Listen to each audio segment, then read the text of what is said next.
Honorable Member Sri Amol Kholeji. धन्यवाद अध्यक्ष महोदय, आपने मुझे बोलने का अवसर दिया। माननीय राष्ट्रपति जी ने अपने अभिभाषण में सरकार की कई सारी उपलब्धियों का उल्लेख किया और मैं उन उपलब्धियों के लिए सरकार का अभिनंदन करना चाहूंगा जिनका लाभ अंतिम पंक्ति में खड़े अंतिम व्यक्ति तक पहुंचा हो।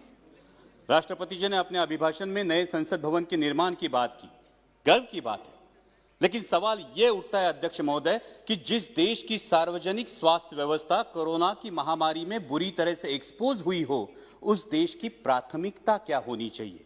नया संसद भवन या हर जिले में हर संसदीय चुनाव क्षेत्र में एक सुसज्ज अत्याधुनिक सार्वजनिक अस्पताल? देश की प्राथमिकता को नजर रखते हुए सिर्फ 22 एम से कुछ नहीं होगा। देश की प्राथमिकता को नजर रखते हुए पहले अस्पताल और फिर संसद भवन, इस पर आत्मचिंतन हो, ये मेरी गुजारिश है। Please silence please Vidur ji. और वैसे भी इस संसद भवन की मांग किसी ने नहीं की है, लेकिन हर सांसद मेरे इस बात से सहमत होगा कि हर संसदीय चुनाव क्षेत्र में एमपी लैड फंड के तहत होने वाले विकास कामों की मांग जरूर हो रही है। इसलिए मेरी दरख्वास्त है कि इस एमपी लैड फंड को अविलंब पूर्ववत किया जाए। इसमें अभिभाषण में केंद्र और राज्य की सरकारों के बीच कोऑर्डिनेशन की भी बात की गई। माननीय minister of finance state Anurag ji यहां उपस्थित है। मैं आपका ध्यान आकर्षित करना चाहूंगा कि महाराष्ट्र की सरकार को जीएसटी की 25,000 करोड़ की राशि प्रदान होना बाकी है, उस पर अविलंब विचार किया जाए। राष्ट्रपति जी ने अपने अभिभाषण में युवाओं के रोजगार की बात की। इस सरकार ने सपना दिखाया था कि सालाना 2 करोड़ युवाओं को रोजगार मिलेगा। अजी मिलना तो छोड़िए, जो हाथ में था वो भी चला गया। आज 1000 नौकरियों के लिए लाख युवा अप्लाई करते हैं और 4th क्लास की नौकरी के लिए ग्रेजुएट्स और पोस्ट ग्रेजुएट्स कतार में खड़े आते हैं।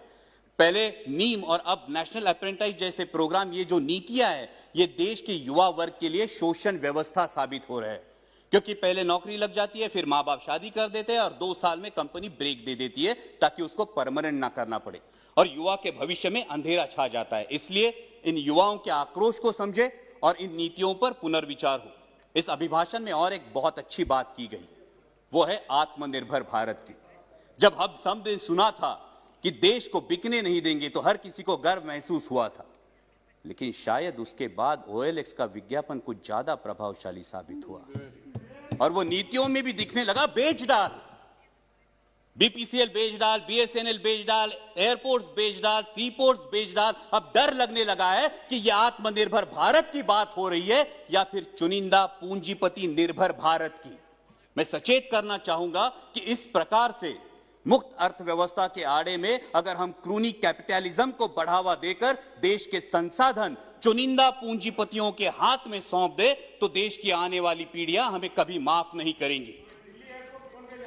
इसमें राष्ट्रपति जी के अभिभाषण में किसानों की योजनाओं की बात की गई, लेकिन आज जो हमारे अन्नदाता, हमारे किसान भाई दिल्ली की सरहदों पर आंदोलन कर रहे हैं, जिसमें 200 से भारतीय, मैं भारतीय कहूंगा, 200 से भारतीय शहीद हुए, उनके प्रति कोई संवेदना इस अभिभाषण में नहीं दिखाई दी। यह आश्चर्यजनक है।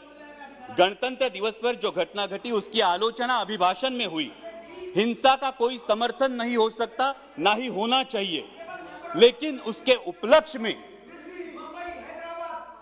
Sir please let me continue, हिंसा का कोई समर्थन नहीं हो सकता, ना ही होना चाहिए, लेकिन उसके उपलक्ष्य में इस किसान आंदोलन को बदनाम करने की जो साजिश रची गई वो निंदनीय है। पहले बताया गया कि सिर्फ पंजाब के किसान हैं, फिर बताया गया कि ये तो आड़तीय है, फिर बताया गया कि ये खालिस्तानी है। Please sit down. Vidur ji, honourable member Vidur ji, बैठिए। Vidur ji please take your seat. Vidur ji, honourable member please take your seat. So please bring house in order. Why you are angry?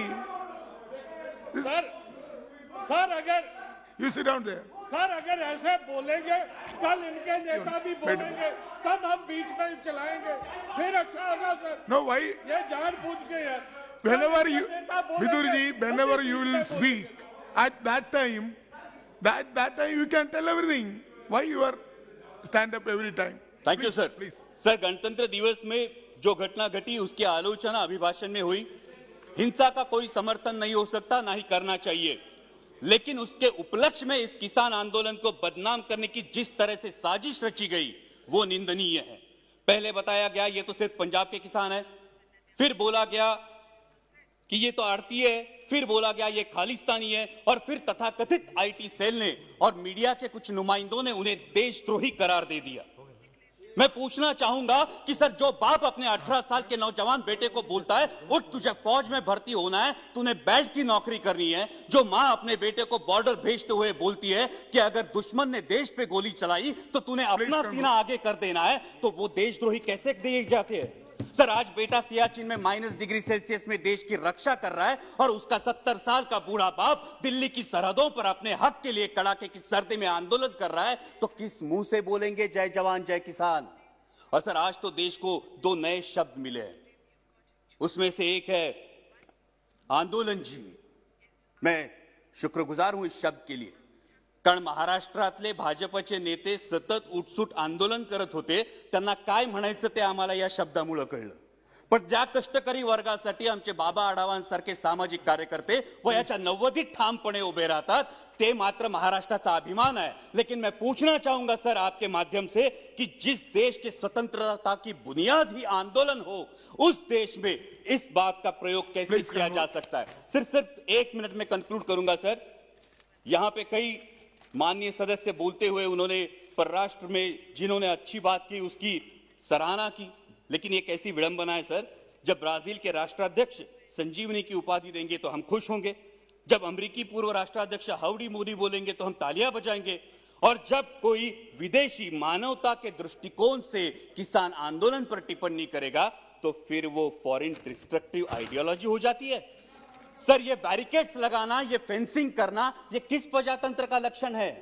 Sir, महामहिम राष्ट्रपति जी ने अपने अभिभाषण में आर्य चाणक्य के पंक्तियों का उल्लेख किया, लेकिन मैं इस सदन को बताना चाहूंगा कि उन्हीं आर्य चाणक्य ने यह भी बताया है कि जब राजा का अहंकार प्रजाहित से ऊपर उठ जाए तो समझ लेना कि उसके शासनकाल का अंत निश्चित है।